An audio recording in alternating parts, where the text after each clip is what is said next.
what is it that you feel fans can expect for season 7 now that we've finished what I believe is arguably the best season of The Dragon Prince? I will say, I don't know if that's a thing I can say. I can say that, right?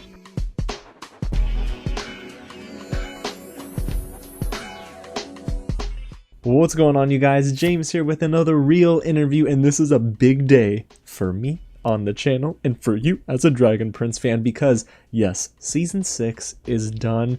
Well, I shouldn't say it's done. It's out there in the wild, but my episode reactions are done. All 9 of them have been released on the channel, so go find them. Links are in the description below. But guess what?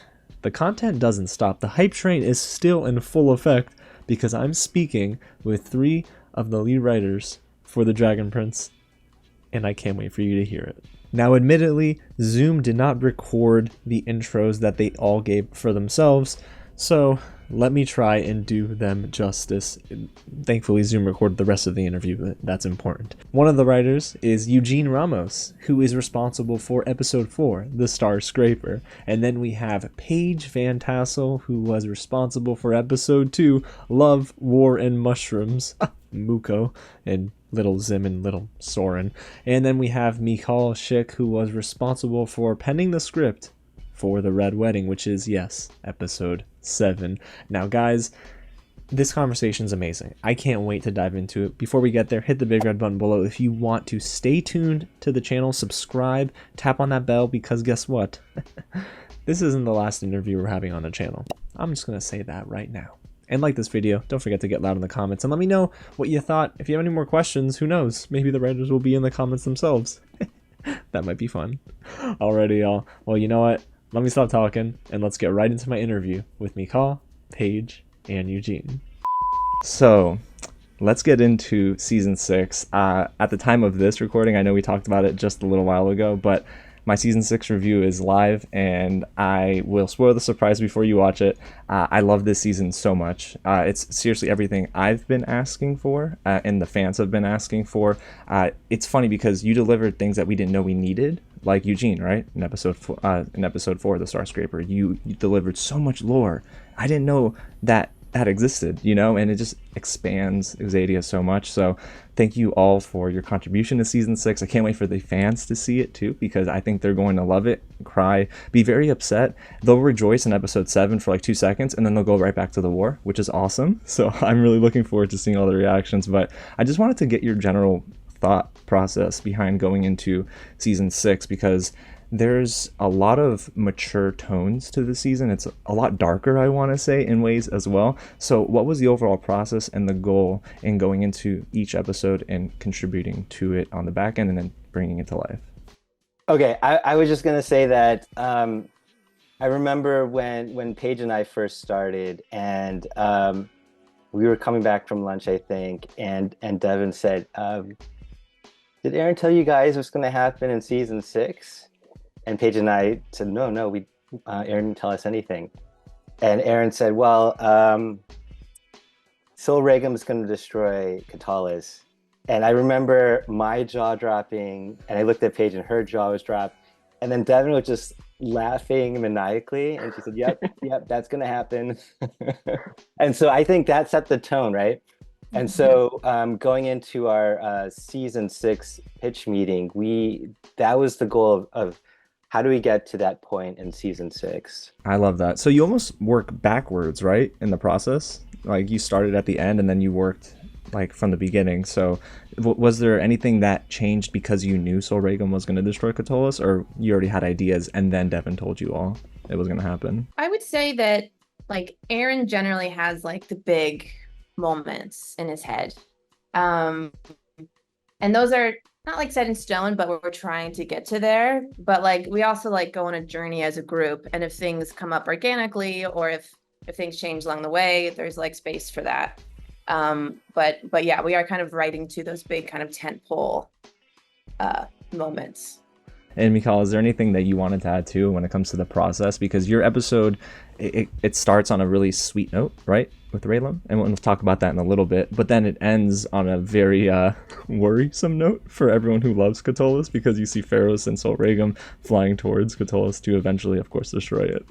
Yeah, I think The thing I think we were trying to keep in mind was that sort of balance of that, I mean, I think we're all capable of going like real dark, real pain, etc. But kind of that doesn't mean anything if you don't have the sweetness and the happiness. So kind of, Paige's episode being super important for balancing that, and for, Zim's arc, and, Joe and Eugene's episode for starting like the whole Starscraper thing, and giving Rayllum a little bit of like an emotional break from like the episode 3. So I think that kind of up and down sort of pattern was really important for all of us to keep in mind. Yeah, and I know that each of you, it's funny because each of you I know you have big ideas to tackle, but it feels so connected. I'm sure you guys were all in the same room writing these scripts, or maybe not, because it felt like you guys were on the same page, and I love that because it felt so connected. There wasn't really a rocky pacing to the season. So were you all together, like writing these big moments, or no? No? Wow, really? How did you manage? Season was written 22, right? Or like end of 21, 22? I think. I think so. Yeah, that Yeah. sounds right. Wow, that's So we were all like Delta, Omicron. yeah, that's right. So are you adopting a similar method for season 7? You'll write on Zoom, or will you be in person, hopefully writing together? We've actually already written season 7, and it was also done on Zoom. Yeah, so I don't know if that's a thing I can say. I can say that, right? Yeah. Eugene's like, I got you, don't worry, I'll take the fall. I love it. Well, that's awesome to hear. And okay, cool. So I think this all sort of bleeds into my next question, which is more so about yourselves. Now that I know you were writing on Zoom and then probably writing a large part of your scripts alone, I know this overarching theme for the season is about experiencing a moment that will learn or help you learn about your own truth and help you discover a deep truth about yourself that maybe you haven't discovered. So throughout this process of writing season 6, was there anything, and this is for all of you, of course, is there any truth that maybe you uncovered about yourself that you either knew or it took you writing this season to then discover? I mean, for me, I writing my episode was like one full day of procrastination, and I was like, oh god, I'm in high school again, like just watching the time tick by and being like, I haven't done anything. And then when I sat down to actually do it the next day, when I took my Rayllum, I was like, oh my god, this is the best. Like, this is not that it's easy, but it was like an incredibly liberating feeling of like, oh no, I can do this, and this is something I'm supposed to do. And obviously you go back and forth with a lot of self-doubt, and the second you press send on it, it's like, oh my god, it's horrible, all these typos, whatever. But for me, it was a really validating feeling of just like, oh, this is feasible, and this dream that I've had can be realized. And it bleeds through to the final product too, because it's such I feel like the episode is happy, sad, but also confident inducing because of when King Ezran is having that negotiation sequence, right? I really appreciate you throwing that in there, Michal, because I was hoping this season Ezran would not just be kind of like, oh, I'll defer to Apellier, let me just bring in, he's making decisions. He's so steadfast, and yeah, I'm a king and I need to make sure I'm protecting my people. So I love that you added that in there. So thank you again for like giving Ezran another like layer to his arc. And it definitely, like you said, bleeds through to the final product. But yeah, Paige, what about you for your episode? Because yours is like, your episode fascinates me in the best way because of how funny it was. But like, at the same time, now in retrospect, like, why was I laughing so much this season? It's like awful for fans of like, everyone but Erebos. Yeah, I think just it was a strange episode because we're not, with our main core characters, we're sort of on a side quest with Soren and Corvus, who I love. And so just having, I think, the confidence in that pairing and in the comedy, but also, deep bond of that pairing. And yeah, there's a moment where there was a little improvisation in the record, and the animators put it into the episode, and Aaron was like, I don't know, this is kind of weird, and I'm like, no, we have to keep it. And I don't know if it works or not, but just like having the room to play with those little moments was really fun. So I think just like having the confidence and like, this is a bit of a weird one, but let's like really follow it, see where it goes. Do you remember which moment was improv? I don't think it was the Camp Cotola song, right? Even though that made me laugh because I'm a huge SpongeBob fan, so it reminded me of the song in SpongeBob. But like I'm guessing that. I realized they may have influenced it. Yeah, that I wrote the script, that song, and I'm like, this is a placeholder. And then we were like, no, it's fine. Can I tell a very quick story about that song? Like, Yeah. Paige was the first one of us to go off on script on her own, and like, I remember the first Zoom I saw you in after, you were like, you had like circles under your eyes, and I was like, how are you? You were like, oh, I'm fine. I'm just writing a song for the camp. I was like, oh my god. I love that. Yeah, because it reminded me of the Campfire song so much, Paige. It really did. I love it. Was there anything that you learned about yourself as a writer, though?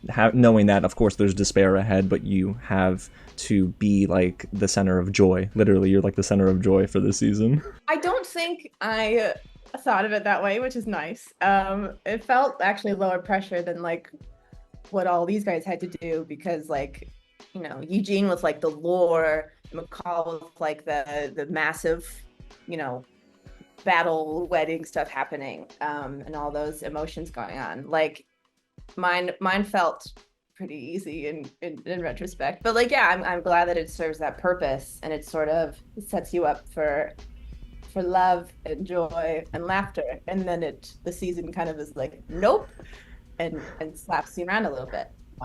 That's my favorite kind of thing to watch, is stuff that makes you laugh and that makes you cry.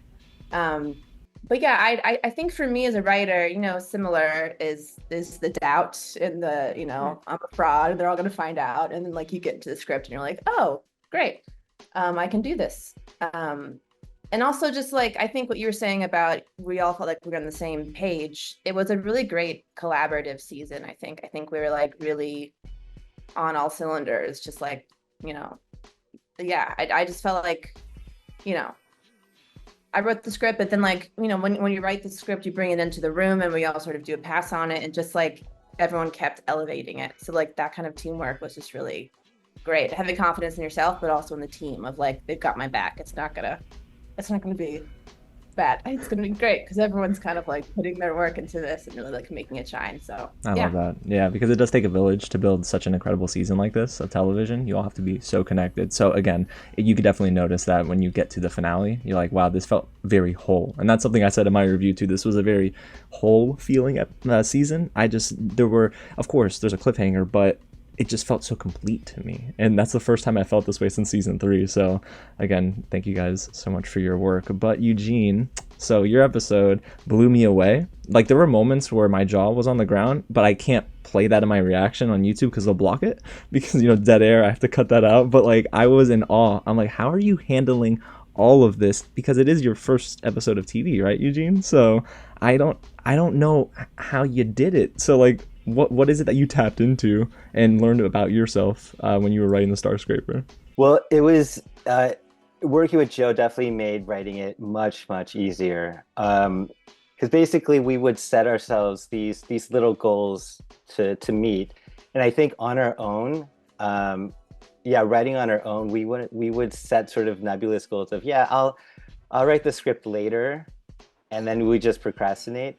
But for Joe and me, we would say, how about we write, these particular scenes today, and then we'll get back together tomorrow and discuss the scenes. And once we had those goals in mind, we would write to those goals. And so that's the cool thing. What I learned for myself as a writer is when I get the right sort of support, I could write fairly quickly and confidently. And so, like, one funny thing for me is that, you know, when you go off on script, you tell people, you tell people you're busy, that you're on script, that you can't do anything. I remember calling a friend and saying, hey, you want to see a movie? And they would say, oh man, I'm on script. I'll be on script for 2 weeks.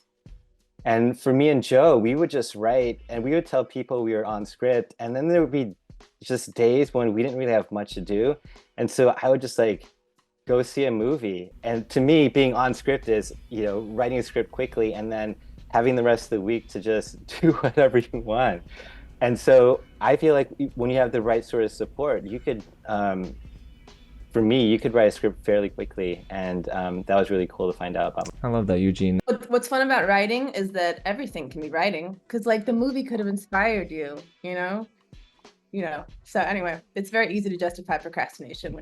No, but Paige, that was an alley-oop to my follow-up question for Eugene, because I was going to ask you, Eugene, what movie or movies did you watch that influenced the Star Scraper? Nothing's coming to mind right away. There were definitely movies that I watched that got me prepared for episode 8. But yeah, nothing comes to mind at the moment, but if something comes up. Yeah, no, for sure.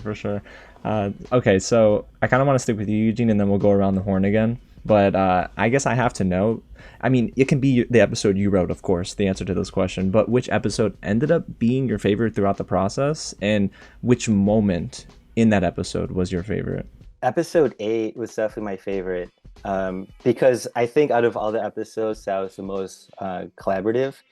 I think as a room, trying to figure out those dramatic moments was very difficult, and so putting all our brains together and trying to figure out each of the beats and how to get to certain moments in that episode, it was very helpful to have all our brains, just thinking about that.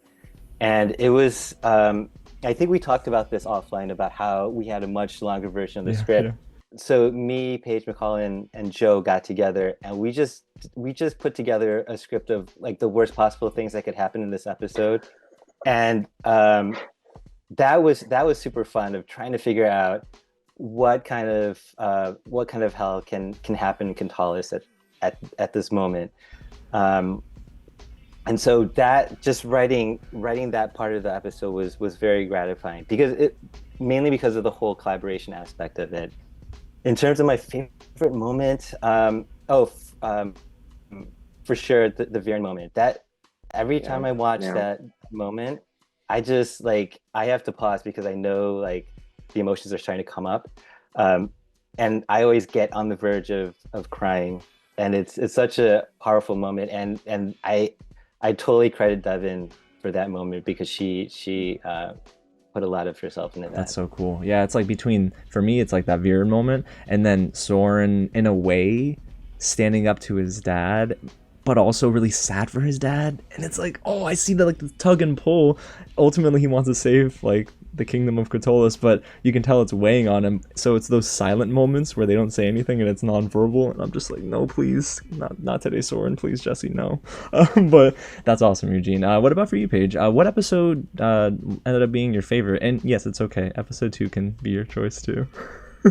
8 was my favorite as well. It was just really a turning point, I think, in the show, where it's we've gone dark before, and we love characters with trauma and emotions and things bubbling under the surface, but this was just where it all sort of exploded, literally.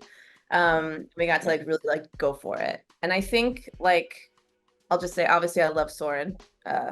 He's one of my faves, and just I think in 8, there are different passes on the episode, and the animators bring so much to it as well, but sort of tracking him to that episode of how he's reacting, how he has moments of doubt, how he's moments of no, let's get this, let's save Kentalis, we have to do it. And obviously him with Viren, it's just such an emotional arc this season, that we all were really excited about and very sad about.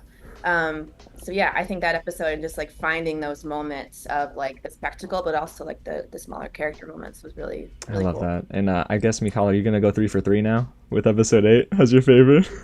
I love 8, but I want to give 6 a shout out, just because 6 went through a lot of changes, and I remember there being times where I was I don't know, I hope we can pull this off, whatever.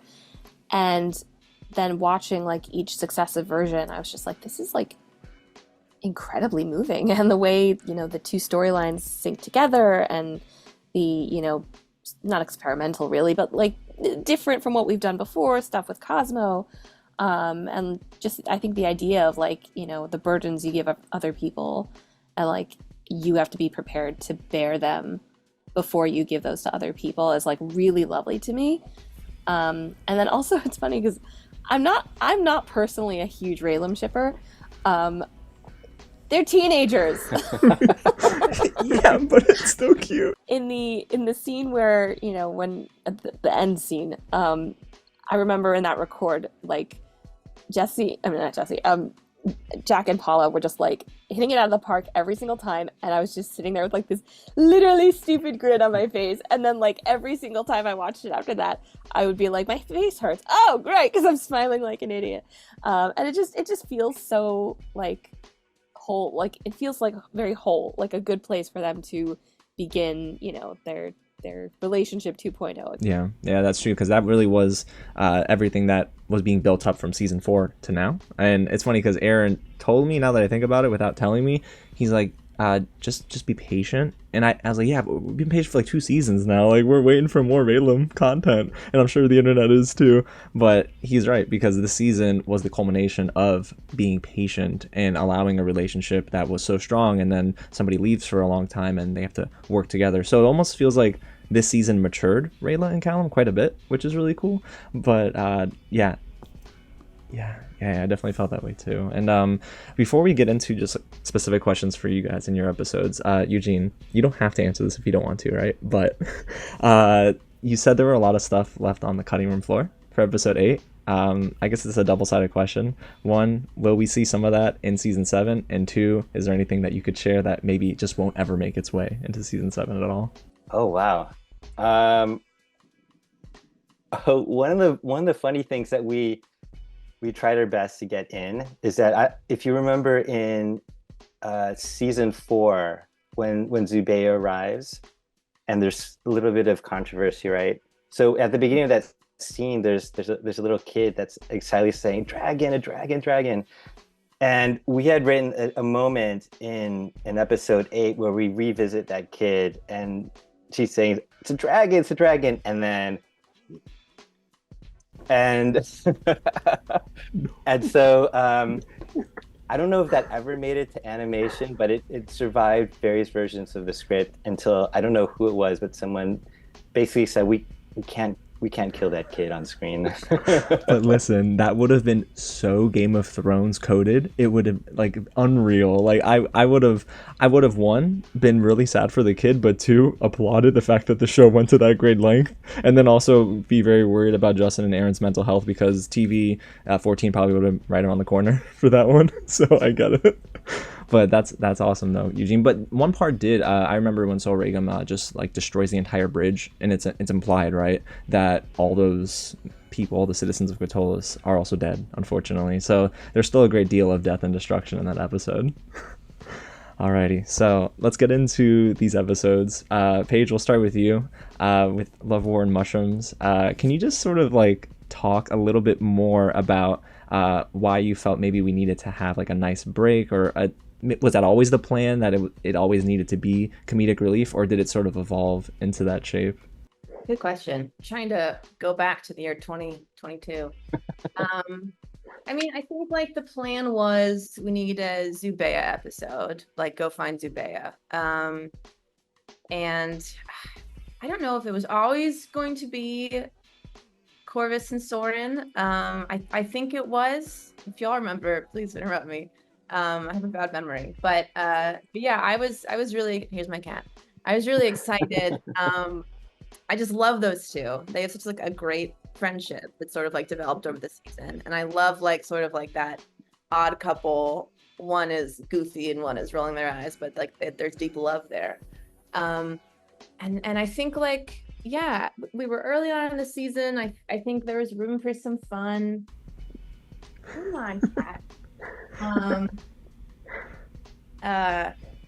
And I think we wanted to balance with like the Janai storyline. They're all being, you know, very serious and making speeches and being political, and like this one, they're on like a fun quest, and let's see where we can go with that, and let's explore the world and meet these new characters. And obviously we had established Muko in the previous season. Was it? Mm-hmm. Yeah.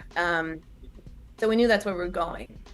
And then like, you know, Mushroom Age just lends itself to like a good fantastical time. So there's, I think like room for that from the No, I beginning. love that. And I do think it's great, again, that you brought Muko back and we learned a little bit more about the mushroom forest and whatnot. Was there anything maybe kind of like not left out, right, but that didn't quite make the cut when it came to expanding that lore? Because I look at Eugene's episode, for example, and I'm like, man, we learned so much about the celestial elves, and when it comes to the mushroom mages, I was like craving more, and hopefully we will get more, but I was wondering if there was anything that might have been left out that will be included like in season 7.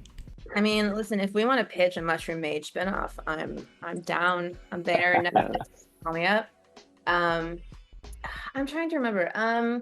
I know we had discussed somewhat of like what mushrooms are alive and what aren't, and like what are like how does this place work and what's the magic, but I think there's a lot of room for imagination there, and there's a lot we left open. And I think that was sort of like on purpose of giving a little peek into this world, but not like diving fully in. But yeah, I mean, Muko is awesome, and I would gladly write a spinoff. No, he really is. And I almost wonder too, right, when it comes to Zubeia and Zim, can you talk a little bit to not the challenges per se, but like what do you feel you wanted to convey between Zim and Zubeia, you know, reuniting again, but Zim still can't speak, right? So there's so much in like the animation in the eyes that tells a story too. So can you kind of talk us through like that moment of them, of course, reuniting, Zim getting super small and then meeting his mom again? Yeah. Well, it's a funny moment because he's getting tiny, but she's seeing him growing up. So there's kind of like a fun contrast going on there. But yeah, the last times they were together, she was very worried about him, and she was sort of like trying to keep him out of trouble and out of danger. And he's growing up, going through his like preteen phase, and it's like, shut up, mom. And she's kind of worried about, you know, the rebelliousness and what he's going to do out in the world. And I think what he goes through in 5 and how he's out on his own and has to sort of like, you know, as Ezran's growing up and becoming this king and taking on responsibilities, Zim is also sort of feeling that burden of like he's also growing up and seeing the world and seeing the darker parts. And so I think when Zubeia sees him, she's like, oh, it's so good to see you. I love you. And also like, I trust you now. Like, I know you have to be out there. I know Ezra needs you. I'm going to get better and not worry about you because you're growing up into this great dragon man. And that's yeah. So it's like a very sweet reunion and also a separation that is, I think, one of like trust and respect. Yeah. And it's cool because I see like a parallel with Ezran and King Harrow, or like Ezran's like, oh, I'm so glad I got to help Zim, you know, meet his parent again and like reunite them, but I also miss my dad. Like, I wish I had that moment too. Do you feel like, just you as a writer, do you feel like Ezran is happy but also sad that like, yeah, I also can't meet my parent, so I'm living vicariously a bit through Zim too? Yeah, I think he really understands the importance of, I mean, not only is like Zubeia a powerful dragon that like, you know, should they need a dragon ally, she's the good one to have. But also, yeah, I think when Ezran sees him sort of like crying at that painting of Zubeia, he really understands that like to lose a parent, especially to not know what happened to a parent, would be horrible. And if anyone gets that, it's Ezran. So I think like he understands the importance of the mission as a king, and also he understands the importance of that relationship as almost like a brother to Zim and someone who's been through similar things. No, I love that. And one more question, by the way, Paige, before we go to Eugene. So are we seeing Zubeia again? I hope, right? In season 7? Like, that's the plan, I would hope.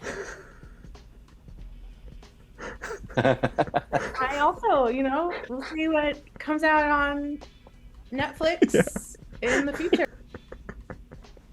I got you. No, I got you. I love her so much, and I think it's the voice acting that captivates me the most, honestly. Yeah, Big Dragons, it's awesome, but it's the voice acting. I'm like, I want more of Zubeia. Oh, she just brings such a great like royal kind of energy, but also like it's this like awesome kind of scary dragon power with also this like mom energy. She's perfect. Yeah. Nicole. Yeah. I love it. Alrighty, Eugene. Well, it's time to talk about the Star Scraper. And I know I said it earlier, but congrats again. I literally, and you'll see it in my reaction, I was like cheering for you when I saw your name show up in the credits on screen. I feel like I know Eugene, so I have to celebrate him, and I was just so excited that we finally get to see, you know, your baby. And it's really nice to not just get the episode, but for it to be an excellent episode of television. So can you just sort of talk about your your thought process when you finally sat down and said, okay, like all the jitters are out, like I need to accomplish this? Like, what was it that you wanted the audience to sort of take away from the episode? Well, there's a lot of lore that Joe and I had to set up, and so we wanted the audience to be excited about sort of what parts of the world of Zadia we were opening up, and that was a little bit scary. We had this mission of having to pay off a lot of stuff that was set up in the Great Bookery. Our episode's basically a sequel to that. And so trying to pull off all that lore was really intense, because there were parts of the episode when we were writing it when we just thought, man, we're just spewing, you know, encyclopedia information. This doesn't feel dramatic at all. And luckily we had some space later on the season where we could punt stuff like the Nova Blade. We had you know, much longer section about what happened to the Nova Blade, and so getting into the lore stuff was very difficult, and that was the thing that sort of you know, we had to really figure out in terms of the space that we had, where to put certain things, and that was the most difficult part. I can't even imagine how difficult it was, but it worked too, which is really cool. So you were able to explain everything and it still was entertaining. Also, really good payoff for fans who wanted to learn more about these characters, because I know TV shows, a lot of TV shows at least that we see nowadays, they'll introduce a concept and then we just really don't know much else. So it's like headcanon. Now we have to figure things out ourselves, but you didn't really leave any leaf unturned. And you even, I don't know if it was in your episode, Eugene, or if it was later in season 6, but I remember the Elder like suggested that the Nova Blade was used by the Orphan Queen. Am I wrong on that? Okay, right, so that's what you were talking about with the Nova Blade, right? Being punted towards the end of the season. Yeah. There was a much longer explanation of what happened, but we saved that for later. So there are 2 characters though that you introduced, new characters. You know, I think they're amazing, and I really am praying that we see more of them in season 7. But Cosmo and Astrid are awesome in this episode, and immediately their chemistry, it bleeds through the screen. And I spoke with Boone and I just congratulated her, but I also asked, I said, you know, were you together? You know, because that it's kind of difficult to do that remotely, and you can just tell that they were riffing off one another and it was so seamless, right? So can you talk about the process and the inspiration behind writing for Astrid and Cosmo?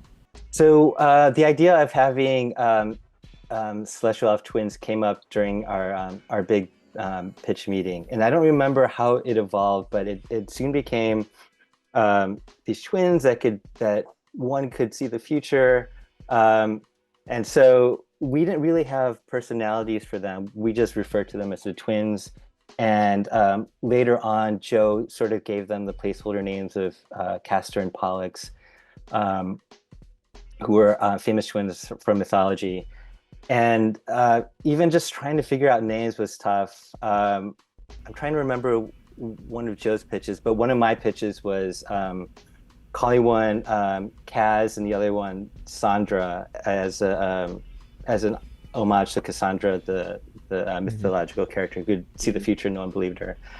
And then one day Joe just came to one of our meetings, and he just started calling one of the elves Astrid. And he left the other one unnamed, and I think he was sort of hinting that I should name that other character. And so Astrid sounded very much like astronaut to me, and so I wanted a companion name to that. So I thought Cosmonaut, Cosmo. I thought that'd be perfect. One funny thing about the evolution of the characters was that, you know, when we're doing a first draft, there's a lot of places where you say this is just a placeholder. And so for me, when I was writing my part of the script, I would tell Joe, all this dialogue is placeholder dialogue. It's just here for now. And the amazing thing about Joe is that he would read it and say, no, let's do it this way, and he would write these great lines for Callum. But for Astrid and Cosmo, when we got to their description in the script, we just sort of put whatever came to mind right away, and we said, okay, we're gonna go back to that and rewrite it when we're done. And during the evolution of the episode, Astrid, I think what we explained was that, so is Astrid the oldest? I don't remember who's the oldest twin. I feel like she is, yeah. I think what we said was Astrid's the oldest, Cosmo was born second, and because Cosmo was born second, because he doesn't have wings, he had to have this bigger personality. He had to be funnier, and so we were writing Cosmo in that way for the entire time. And then when we submitted the script, we realized that we never changed the descriptions of the twins. So we had said that Astrid was the funny one and Cosmo was the serious one. And so when Aaron was reading the script, there was this moment of, wait, who's Astrid and who's Cosmo? And so Aaron's like, you guys wrote it this way, so we're gonna stick with that.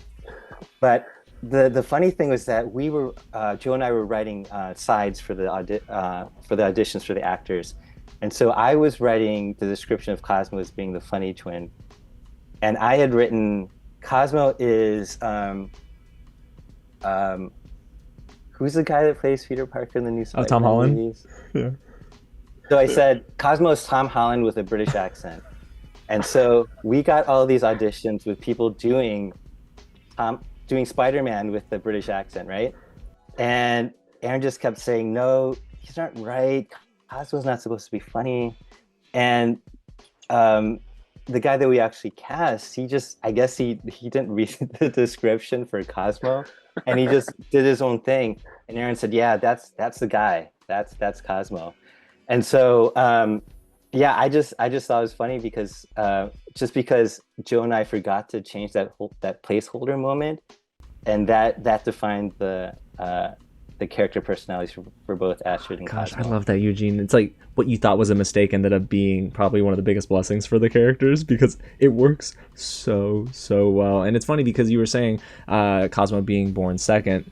Now I kind of get why Cosmo had the ability, timeline, right, to be able to see into the future and see, into Callum, and that he's got a dark future ahead, I'm sure. But I think that's really cool that while Cosmo doesn't have that ability, right, that his sister does, instead he has this awesome ability to then see beyond, the present day. So I think that's really cool, Eugene. And one of the last things I want to talk about too is, I know this episode is going to definitely make an impact in season 7. So do you feel like everything you've established, you and Joe, in episode 4 is going to play a similar impact in season 7? And do you already see, okay, yeah, this is going to carry over and maybe change a huge, maybe bring about, a huge idea and change the tides in season 7? Yeah, a little bit. I mean, there's stuff that we hint about the Nova Blade that plays a part in season 7. And I don't want to get too much more into it because there's some stuff with the Celestial Elves that comes into play that's pretty critical in season 7.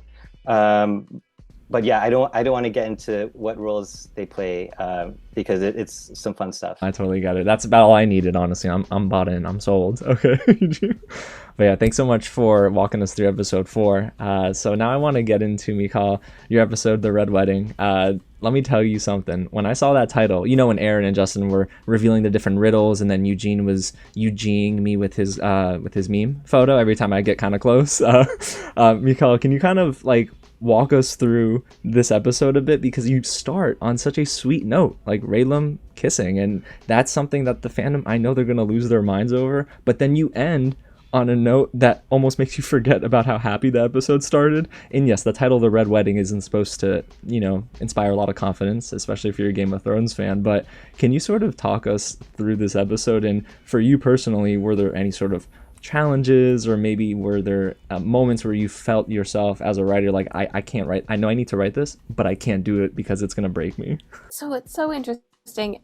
I probably felt that most in the opening scene with the kissing and the happiness. Like, you know, it was really fun to write, but I was very uncertain if it was too sweet or not sweet enough, or am I capturing kind of what the fans want, you know, from Callum and Rayla's first, like, we're together and now we're teenagers, so we're kissing. I think we actually had some debates about how many times they should kiss in that scene. But like, yeah, that was intense. I was also, I mean, I guess similarly, I was like terrified of the wedding vows, because that was like, I'd been waiting for this wedding for so long, and I was really excited for it to happen, and then it was like, oh, okay, cool, you have to do it. So that took a long time. The wedding vows, getting those right, and then I did that thing that I think a lot of writers do when you're writing like a speech for someone, which is you write the actual speech that someone in real life would give, and then you have to be like, wait, this is for a TV show, it can't not be this long, and like they can't thank everyone in the room. Like, yeah. But that was a lot. I mean, other than that, like, the Ezra and Kareem stuff was daunting, but I think their conversation was my pitch to start with, so like I felt pretty like okay with the concept. Like, the concept, I guess, felt more native to me, so I was like, I know what I need to do here. And then yeah, just it's kind of that like orchestrating the pacing of the ending was tough. That went through a lot of revision, just because like who's looking up where and who knows who is where and where is Anya, and are we accidentally gonna have like Ezra and Amaya and Janai like collide as they're whatever, and then whatever. It was a lot of orchestration, so that was kind of interesting, and I had a lot of help with that. That was really crucial. No, I can only imagine, because that episode there was a lot happening, but it still felt smooth, you know what I mean? It wasn't too much. I wasn't like overstimulated. Instead, it felt like I was in a pocket, and when the episode ended, I was mad, not because it was a bad episode. I was mad because I wanted more, and I'm thinking like, I'm in this pocket, I want to stay here. And then of course I remembered, I can just watch the next episode. Okay, so just go next. But I do think you were talking about the vows, and there's a question that I've had since I watched that moment, because I'm very much a softie. I am not I'm not hard at all, like, to crack. So when I heard Amaya giving her vow to Janai, it almost broke me. I was so happy. I was so sad, but also like so happy. Sad because I knew the war was happening, but happy because it actually was something that we've been waiting for, like you said, since season 2. So can you kind of give us a peek behind the curtain? Like, where were you drawing that inspiration for the vows when you were writing them for both Janai and Amaya? I think for both of them, it was really about the distance that they had crossed together, and kind of what that represented for everyone. Janai talking about walls, I think, was like, when I hit on that, I was like, okay, I think this is where at least her version of this is going. And then it's a lot of kind of just trying to put yourself in the shoes of the character, and like, not only have they not had it easy for the past few years, but they haven't had it easy for the past day, with like the freaking sun going away and like the clouds and whatever.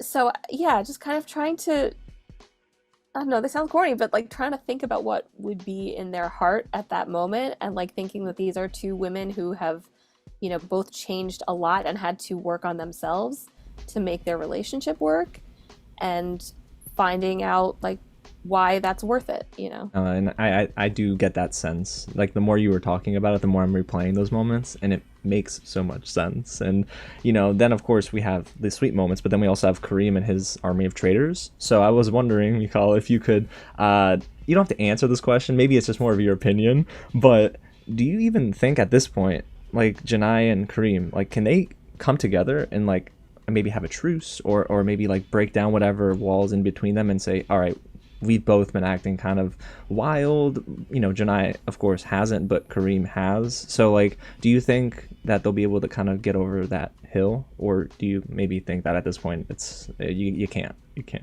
I think that it takes two open hearts, two men, something like that.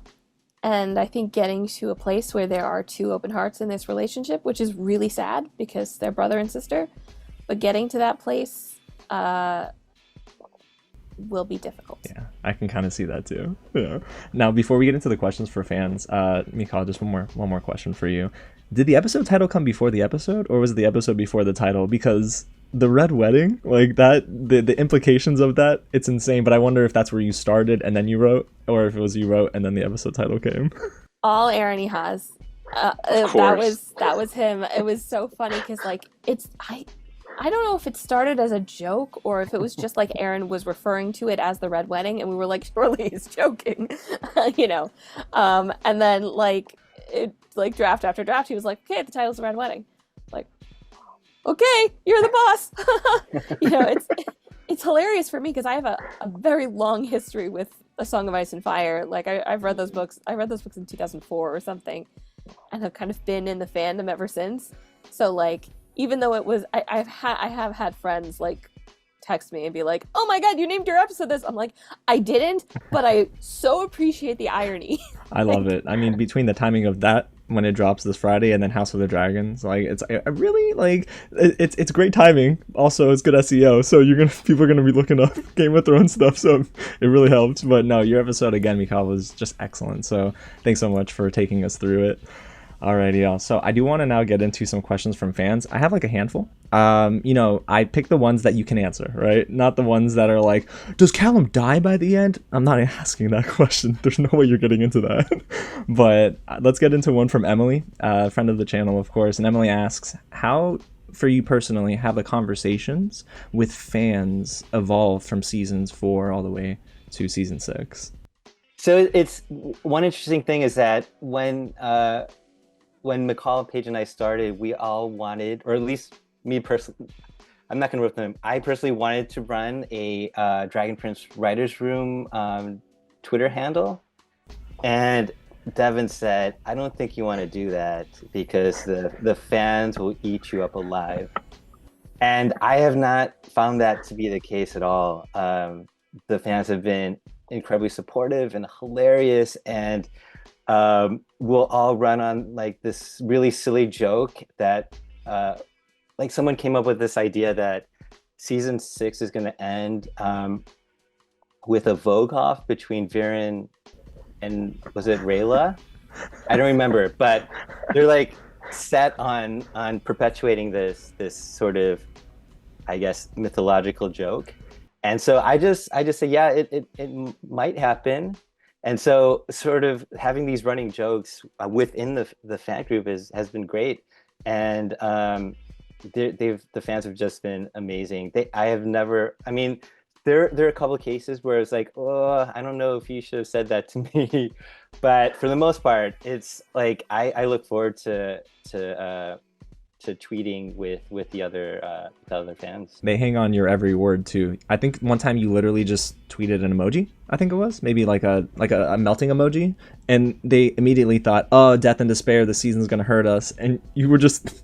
It was just a single emoji. Like, you're not actually inferring anything. So I think it's been so fun. And thank you again, by the way, for being so open, and even like, being able to get Paige and Michal here too. Like, I really appreciate you doing that. This is the first time I think I've reached out for an interview, and then the interviewee is like, oh, but there's more. Like, I want to bring all of my friends, and I think that's really cool. Alrighty, so from Nayeli, they ask which character was the hardest to write for. And maybe that's a question for all of you too, because I know this season there were a lot of characters within your respective episodes that you had to eventually write for. So was there a single character that maybe was a little bit more difficult to write for than the other? I think I struggled with Kareem a little bit. Like, he's not very likable. So trying to find like what makes him like. With all these characters, you do have to sort of go into like, well, I need to write you as a fully, embodied person and character, and I understand like what makes you tick and why you do what you do. So I think there are certain characters where like putting yourself in their brain, it's like, ugh, I don't like being here. So smarmy. But yeah, I think we got there of like understanding him and what sort of drives him. But yeah, I would say he was the hardest one for me. I can only imagine, because Kareem, I've never liked him from the onset. I always thought he was a snake. I was like, he doesn't love his sister. And we know now he doesn't really love his sister. So what about you, Michal? What about any character in your episode? Well, I don't know about hardest, but I actually was thinking about this, and I think Kareem was actually one of the easier characters for me to write, just because he has no self-doubt and he's so deliciously bombastic, and it's just like you can kind of get away with like your like everything you wanted to like stand up in front of your class in high school and like proclaim because you were the smart one, and you know, it's like this is just the way he talks and thinks and is. So that, you know, he drives me crazy. Like, I hate the guy. Like, every time I was watching this, I was like, this guy who wrote this. Oh, right, I did. And it was, you know, just very, you know, funny like that. But hard, yeah, to me, honestly, genuinely, unless you have like a really easy time with a character, the hardest character is whoever's name is like on top of that dialogue, and you have to be like, what do they say next, you know? That's good. What about you, Eugene? Any character in your episode that was hard to write for? And you can say the elder if you have to. That's okay. It was a tough character to crack. The elder was fun to write for. I think he was the easiest because we just wrote basically a cranky old man. But for me personally, the hardest character to write for was Callum. Mainly because I think Callum is so Jack DeSena, and it's hard to write like the way he talks. Because stuff that appears on the page, Jack will just make it so much better and add this nuance to it that it's really difficult to emulate on the page. And so oftentimes I would write this dialogue, and Joe would completely rewrite it. And I think with Joe is that because he has an improv background, he could sort of vibe with what's going on in Jack's head. And so whenever I see that episode and Callum says something, I always think, oh yeah, Joe wrote that. That sounds exactly like Joe. I love that. Yeah, I mean, it's funny because I think Jack DeSena was recently here at Florida SuperCon, and I saw randomly on my For You page on TikTok, and it was just Jack DeSena. It's like he's never not the character. Does that make sense? Like, he's always just so sharp, and he's so funny. So yeah, I definitely see what you're saying, Eugene. Okay, so this one's a fun one. It's the last fan question. This is the Taylor Swift, so I'm kind of bringing it full circle question, Eugene. So from Vivi, they asked, if you had to describe your episode that you wrote with a song, which song would that be? And yes, Eugene, it's okay. You can use a Taylor Swift reference here if you like. Mine is easy, so I'll go. We have an Incubus reference, Fungus Amogus, in my episode. It's an Incubus album, I think, right? Is it? That's so cool. I already double checked this, but yeah, I'll just do the whole album. That's so cool. Now I have to rewatch it. Not a bad thing, but I'm gonna rewatch it after the interview now. Try to catch it. What about you, Michal? Ironic by Alanis Morissette. Oh yes, I can see it. Oh my gosh! Now that you've said that, you know what they're gonna do. They're gonna have like fans are gonna make those edits on social that you've probably seen a million times with the characters and like the very dramatic zooms and the wipe transitions with Alanis Morissette. Good job, Michal. Okay, Eugene. Shoot, nothing's coming to mind right now, and it's likely because, as I said off screen, that I was up until 4 watching these episodes. So,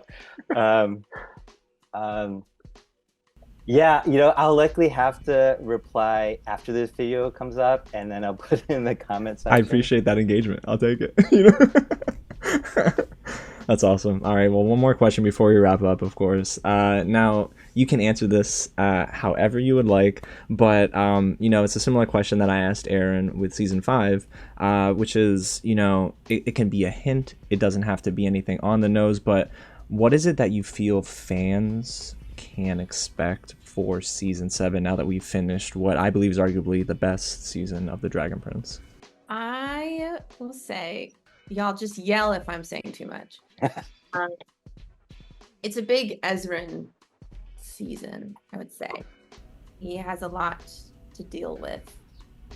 That's awesome. And I know, like, as someone who has loved Ezran and, of course, the voice work for Ezran, Sasha Rogen, like, That makes me happy, especially with what we got, Michal, in your episode, where like the man is like negotiating. I'm like, what happened? When did he grow up? Who snapped their fingers and he's just like a totally different person? So that's really cool. What about Eugene, you and you, Michal? Is there anything that you feel, even if it's like a theme or just like, you know, you can expect more giant Erebos? That's okay too. There's a song that's a Hebrew song actually that I used a lot when I was thinking about Ezra. And part of the lyrics are a phrase from, I think, Ecclesiastes, which is, there's a time for war, a time for peace, a time for love, a time for hate.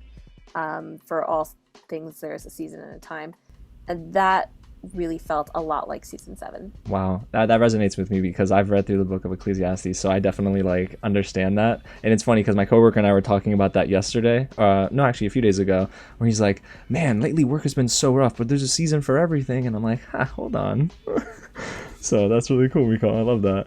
All right, Eugene, what about you? Send us off on a cool note, maybe a sad note. I mean, I would just say expect big things. There's a lot of bigness happening in season 7.